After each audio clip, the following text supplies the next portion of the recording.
Fed has had big mission creep. They can be spending $2.7 billion to build a building. $52 billion they caught President Obama absolutely cold. They tried to rig the election. He defrauded banks and insurance companies and the federal government. President Trump welcoming President Marcos Jr. from the Philippines. The main focus, according to the report, was really boosting trade and, importantly, our military relationship. But we have some fantastic military relationships with the Philippines, and that's been reinstituted. Yeah, President Trump actually described the military ties as fantastic. Seems like a clear signal about strengthening alliances, crucial ones for America in that part of the world. Right, building those key partnerships. But then the briefing, it shifts pretty quickly, doesn't it? Back home to the economy, specifically the Federal Reserve. It does, and there was some strong commentary there. Yeah, Secretary Scott Bessent, he had some sharp words for the Fed, called it mission creep. Fed has had big mission creep. Worried about, overspending. Mission creep. Can you unpack that a bit for our listeners?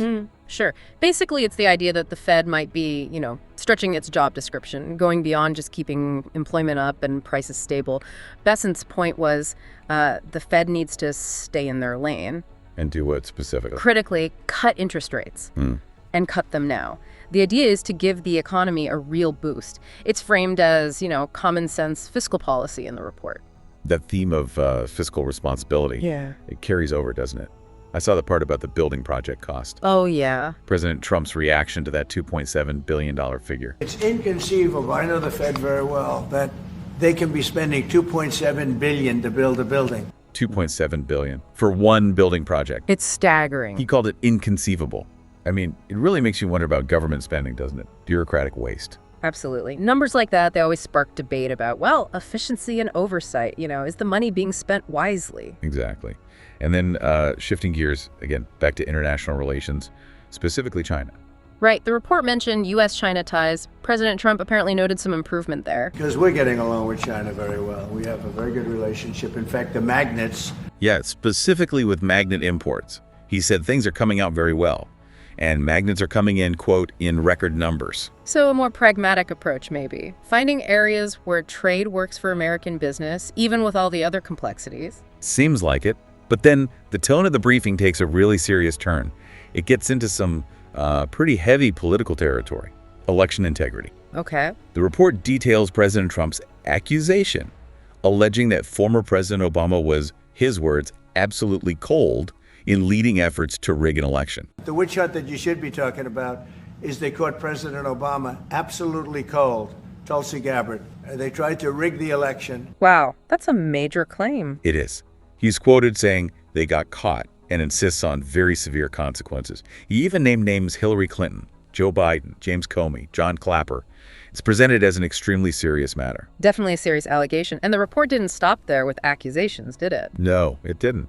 There was another one, also from President Trump, aimed at Representative Adam Schiff. What was that about? Accusing him of mortgage loan fraud. But it's mortgage loan fraud. It's a big deal. He defrauded banks and insurance companies and the federal government. The briefing frames it simply as a big deal. Again, very serious charge against a public official. These kinds of accusations certainly fuel the debate about accountability, for figures in the public eye. No doubt.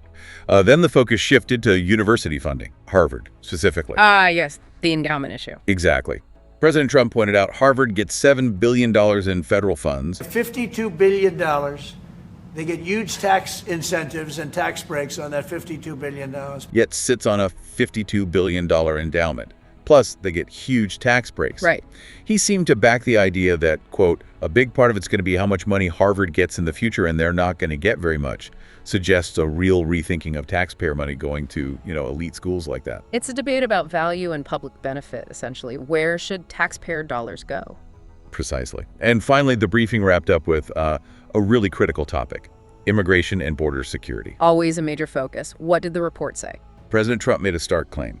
0 illegal border crossings last month. No people came in last month, 0, which is pretty amazing. I'm not even sure I can believe that, but liberals are the ones that do that calculation. 0. That's a number. He contrasted that sharply with figures like hundreds of thousands from just a year ago. And he had strong words condemning what these Democrats have done to the border, stressing we can never forget it. So highlighting border control as a key national security success and a point of contrast. Absolutely.